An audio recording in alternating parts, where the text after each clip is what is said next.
Всем доброго раннего утра. Дорогие друзья,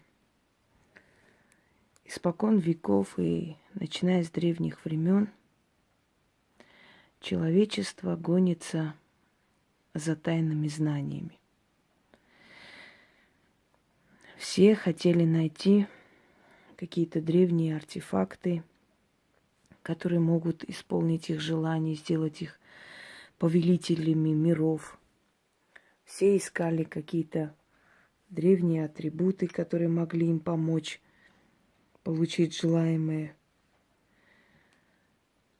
Все искали какие-то манускрипты, летописи и прочее. Люди пытались найти наставников, учителей, у которых можно поучиться, узнать древние знания, суметь манипулировать энергиями. Люди создавали школы магии, школы чародейства. Люди писали целые доктрины.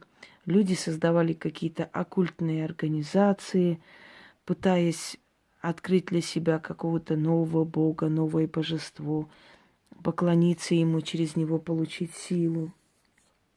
Люди 21 века с ума посходили настолько, что уже создали какие-то битвы экстрасенсов и прочее, прочее. Все это делается для чего? С корыстной целью. Узнать нечто такое, что поможет им разбогатеть без усилий, что поможет им получить власть без усилий. Одним словом, стать кем-то в этом мире, повелевать этим миром, подчинить себе. И за основу лежит корыстная цель, желание найти то, что их возвысит над этим миром и даст особую власть. И вот, как назло, почему-то все эти искания древних знаний, сильных заклинаний заканчиваются очень плачевно для людей. Как в легендах, в рассказах, как в фильмах, так и в жизни. Искание, соприкосновение с тайной, с запретным всегда приводит к гибели тех, кто это ищет и находит, как бы. Пытается найти, по крайней мере. И как-то вот эти экстрасенсы сходят с ума и рано помирают. И как-то не дается вся эта красота, не идет в руки тем, кто пытается закончить какие-то школы магии, обучаться магии, каким-то техникам различных целительств и прочее, прочее. Вот не получается ничего из этого всего. Почему? Потому что сила, она не любит тех, кто пытается влезть без приглашения в эти тайные дебри. Сила сама выбирает человека еще до рождения, приводит в этот мир, обучает, показывает. И, быть может, очень многие мечтали бы узнать, скажем, сколько я знаю. Мечтали бы видеть то, что я вижу, ощущаю. Мечтали бы, потому что они не знают, что это за тяжкий крест и насколько это нелегкая судьба. Это им кажется, что это легко и просто дается. На самом деле за это очень страшная и очень тяжелая расплата. Даже если не ты желала, не ты выбирала эту профессию. Не имеет никакого значения. С тебя эта плата берется в любом случае. Так вот, дорогие друзья, о чем я? Почему кто-то всеми силами лезет в магию, а ничего не может все равно? А кому-то особо это и не нужно лезть никуда, а его выбирают, обучают, и он познает такие вещи, которые у других вызывают только черную зависть, потому что им это не дано никогда познать и узнать, тем более обучить кого-либо этому. Почему кто-то неплохо начинает свою карьеру в магии, но забывается, заканчивается, иссякает и пропадает? А кто-то до конца жизни пользуется успехом, пользуется благодарностью людей и прочее. От чего это происходит? Это происходит, во-первых, от того, насколько человек предан своей профессии. Во-вторых, потому что если ты занимаешься магией, ты должна окружать себя сильными предметами. Эти предметы силы не заменят твою силу, но они будут поддерживать тебя и помогать. В древние времена колдуны вселяли в некоторые предметы бесов, и, как и они говорили, темную силу. И назывались они малые крепостные. То есть это малые такие души и сущности, которые служили колдунам. Но на этом не заканчивалось это все. Были обереги куклы, были предметы силы, были специальные там лапки животных, которые передавались, может быть, из поколения в поколение. Были шаманские шкуры, бубны, различные инструменты призыва духов, призыва состояния такого, знаете, скажем так, экстаза, что ли, когда между мирами оказывался человек, когда у него было состояние измененного сознания, он видел духов, он с ними разговаривал, получал информацию с помощью огня, с помощью дыма, с помощью заклятий, заговора и так далее. То есть чем дольше человек в этой профессии, тем больше он узнает, усиливается со всех сторон. Но у каждой ведьмы, у каждого уважающего себя практика есть различные, скажем так, орудия его работы, орудия труда, инструменты. Есть различные предметы, о которых вы даже не подозреваете, вам кажется, что это просто красивая вещь, которая в доме, да, ведьмы. На самом деле в нее вселяется некая сила. Во все эти предметы, которые находятся в моем доме, есть жизнь, селение есть внутри них, поэтому многие люди их боятся. Мои друзья, например, которые приходили, садились, мы пили кофе, они говорили: ты знаешь, когда ты уходишь на кухню, мне такое ощущение, что твои статуи двигаются. Они иногда оживаются прям перед экраном, люди это ощущают и говорят: вы знаете, у вас статуи как будто живые. И я с этим соглашаюсь, потому что внутри них живущие демоны иногда показывают некую такой, знаете, фон энергетический. Вот в чем дело. И вам кажется, что это движение. Так вот, я, как обещала, постепенно обучаю и простых людей, и практиков, как усовершенствоваться в ремесле. Сегодня хочу вам показать куклу-желанницу. Что это за кукла-желанница? Как ее изготавливали или покупали? Или какая она должна быть и для чего она предназначена? Желанница – это кукла, которая исполняет желание человека. Но не простого человека, естественно, практикующего человека. Исполняет желание практика и служит неким таким путеводителем, некой охранной силой для нее. Почему? Потому что в желанницу вселяется душа умершей чародейки. Еще говорила, душа волшебницы, душа колдуньи, ведьмы, как хотите. Душа одной из самых сильных ведьм древности, которую вы призываете и вселяете в эту куклу. С куклами у меня связано, есть много ритуалов, я вам показывала, дарила, и они есть у меня, и они в моих книгах записаны. Многие мои идеи спохватили и начали сами какую-то хрень нести, но она не ужилась. Я 100 раз говорю, когда эта идея не твоя, когда это не тобой создано, когда это украдено, даже если ты немного украла, чуть-чуть всего лишь, все равно это не приживется. Это тебе пользы не даст. Ты должна создать свое, ты должна выстрадать, это должно пройти через твое сердце и душу. Это должно быть твоей работой. Вот тогда она тебе принесет успех. А если ты свистнула у кого-то какую-то идею, какую-нибудь что-нибудь, там просто забрала эту идею, якобы ты, вот я вот узнала, я вот изучала и так далее. тебе это ничего не даст. И не дало тем людям, которые мои идеи забирали, выдавая за свои. Скажем честно. Так вот, с куклами у меня много связано работ.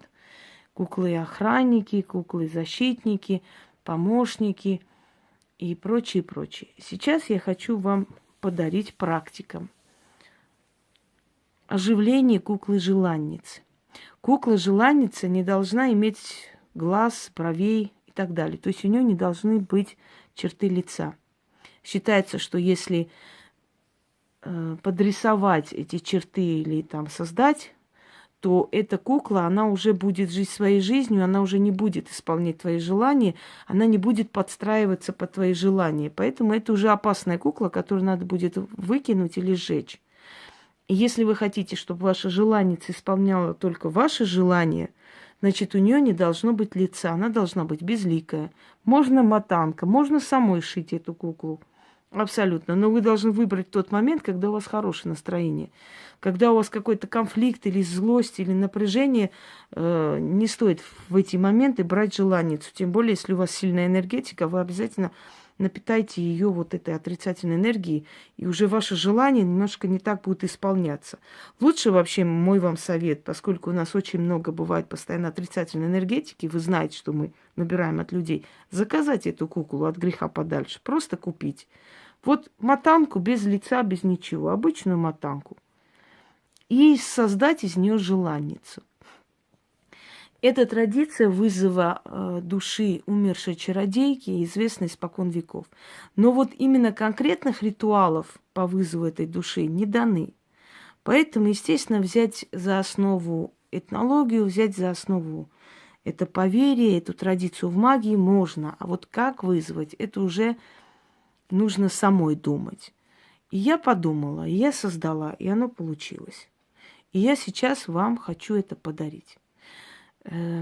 Дорогие друзья, эти работы настолько сильные, что к этому нужно относиться, как вам сказать, не просто с уважением, а очень серьезно. Обдумать, подумать 100 раз, потом уже решить, точно я хочу куклу-желанницу. Если да, то тогда и вызывать. После того, как вы ее вызвали, поселили эту душу, читается это 6 раз. Вот вы поселили в желанницу, оставляйте желанницу до утра, а потом прячьте. Прячете, вытаскивайте ее желательно в сумерки и говорите ей свою просьбу следующим образом. Берете зеркало и показываете ее саму себя вот так в зеркало, чтобы она смотрелась. Считается, что раз у нее нет глаз и подобное и так далее, она должна себя увидеть, свою душу, то есть отражение свое. И только когда она сама на себя смотрит, сказать ей желание свое, что вы хотите. После того, как вы ей сказали это желание, вы ей должны обещать кое-что, подарок. Например, вот вы сказали и говорите: «О, желанница, исполни, что прошу, за подарок тебе». Вот она исполнила, обязательно ей что-нибудь подарите. Желательно купить. Желательно для нее специально взять сундучок для ее подарков. Ну, например, что там можно? Бусинки какие-нибудь красивые, булавку какую-нибудь интересную, брошечку какую-нибудь. Не обязательно дорогие подарки. Это может быть бижутерия, это может быть просто красивые сверкающие вещи, которые будете нацеплять на нее после каждого желания. Вот вы получили, сняли старый подарок, положили в сундук, там, надели на нее вот этот новый подарок. Вот он на нее будет, на ней. Через некоторое время вы ее вытаскиваете и снова что-то просите. Она исполнила ваше желание, купите ей подарок. Старый подарок сняли, положили в сундучок, надели новый. Но если у вас там столько уже в сундуке не будет места, ну куда-нибудь положите этот сундук, купите новый сундук. И вот так до бесконечности. Желанница, она до бесконечности живет и работает. После вас можно оставить своему преемнику. Объяснить, как, что надо делать. Вызывать нужно один раз, достаточно. Эта душа приходит, она находится внутри нее, она может через сны вам подсказать, объяснить, что надо делать, как нужно делать, что-то там скажет. Даже подсказывает о людях. Например, что у людей, какая болезнь. Испробовано. Когда я иногда смотрю, скажем так, сильные такие, не очень хорошие болезни, и рядом ставлю ее и спрашиваю, и у меня внутри вот эта болезнь вырисовывается, вот эти слова. Я говорю человеку и попадаю в точку. Она где-то помогает и ясновидению. Понимаете? То есть она может через пространство передать, поскольку внутри нее душа. Я говорила и повторяюсь вам, что это не статуи, это не дерево и не камень со мной говорят или помогают, или защищают, чтобы вы поняли правильно. Это те души, которые вселены в эти вот предметы, вот они помогают. Это часть духовного мира, часть потустороннего мира, часть мира мертвых, мира демонов и так далее. В данный момент вы вызываете душу умершей чародейки. Опасности вам не грозит никакой. Единственное, может не получиться, если вы неправильно сделаете. Больше ничего. Итак, надеюсь, все сказала. Кукла без лица. Вам нужно взять орех. Можно фундук, можно арахис, любой орех. Черный изюм, водка, благовония, травы, которые вы окуриваете часто, черные свечи, сигареты. Что обычно уносили на кладбище жертвовать мертвым? Правильно. Сигареты, водка, сладости какие-нибудь и так далее. Вам нужно зажечь свечу восковую. Из этой свечи чуть-чуть закурить.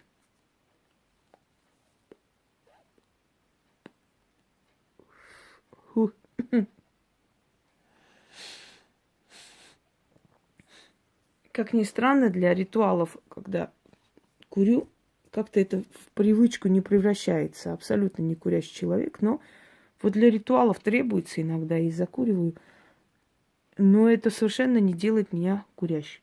Ну, не превращается в привычку. Обычно пугает, что вот один-два раза и уже нет. Нет желания, не хочу. Надо чуть-чуть покурить и оставить истлеть, чтобы был дым. Достаточно, наверное.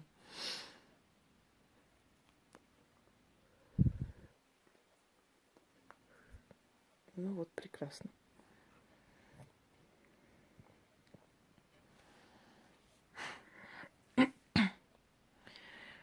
Итак, я, кажется, уже все объяснила, как это нужно делать. Для чего, каким образом. Начнем. О, душа разумная, чародейка почившая, я тебя призываю именем Адуная. Врата тьмы раскрываю. Прошу стражников 13 врат. Отпустите ее. Отпустите чародейницу. Позвольте ей прийти в куклу вселиться. Стань мне помощницей, силой и удачей со мной поделиться. Мое колдовство сделать удачной. О, кукла-желанница, прими чародейницу, душу достойную, заклинаю я криком младенца, стоном умирающего, альфой и омегой, светом и тьмой, именем 13-й когорты, именем гексаграмматон, печатью солнца и печатью луны, и чашей весов темного суда.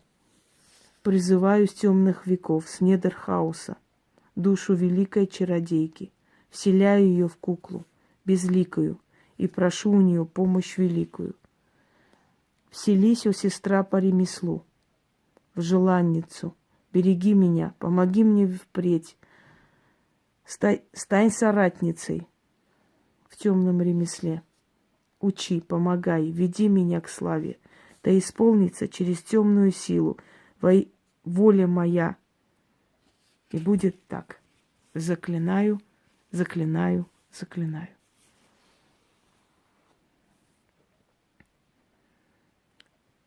Восковая свеча должна догореть. Куклу оставьте до утра. Утром эти продукты можете просто выкинуть, а водку оставьте, пока полностью не испарится. Этот ритуал провести в любое время, кроме четверга и воскресенья. Всем удачи. А я пойду, наверное, немного отдохну. Перед Новым годом дел очень много. Многое нужно сделать, успеть, подарить и так далее. Всем удачи!